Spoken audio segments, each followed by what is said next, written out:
Good morning, church. I hope you're having a wonderful Thursday morning. Glad you're joining me for this look at what happened on Thursday during Holy Week. A lot happened on this day. Jesus would wash his disciples' feet before the Passover meal. During that Passover meal, he would begin the practice of communion, of sharing in the cup and the bread as an example of his body and blood that he was about to go and sacrifice for our sins. I just want to remind you that we'll be participating in communion this Sunday as part of our online worship service. You can come by the foyer anytime this week and pick up some elements, or you may use elements that you already have at your home, but we're looking forward to that. And Pastor Daryl will be presenting that and a lesson on the Passover and communion as part of the service, and so we're looking forward to that. And that being said, that we'll be focusing on that on Sunday. This morning, I wanted to focus on Jesus washing the disciples' feet as part of that Last Supper. And in John chapter 13, verse 12 through 17, this is right after he finishes washing their feet. Jesus says, "Do you understand what I have done to you? You call me teacher and Lord, and you are right, for so I am.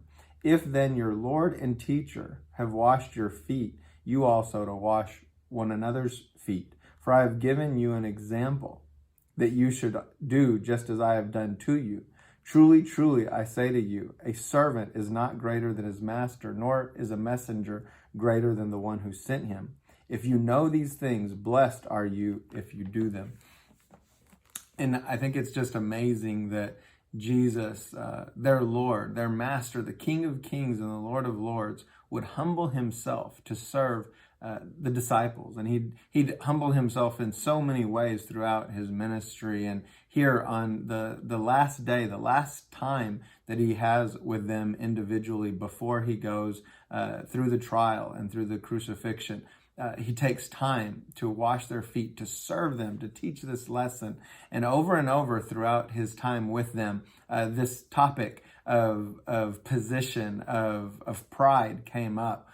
And Jesus, there was times that the disciples wanted to know who is the greatest, who would sit at Jesus's right hand or at his left hand.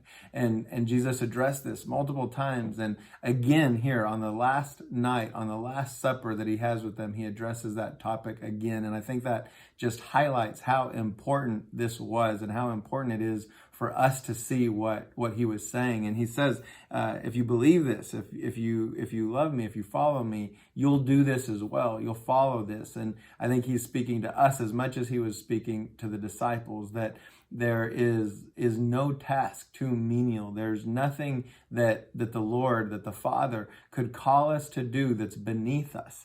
We're to be humble servants in whatever he calls us to do, and serve him and serve those around us in love, in humility.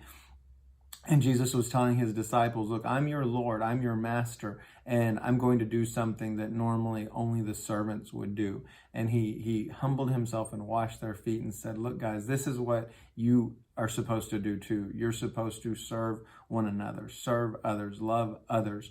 And so that's what I felt like the Lord was highlighting for me this morning out of that story, and just want you to consider that as we go, continue to go through this time, that we're getting so many opportunities to love those around us, to serve those around us, to do things that we didn't do before. We're getting opportunities to serve in ways that we didn't have before. And my prayer is that we will see those opportunities, and that nothing would be too great or too small for us to do, that we would just humbly serve the Lord in whatever aspect that he calls us in, and trust that he's going to do the work that only he can do. God bless you, and have a great Thursday.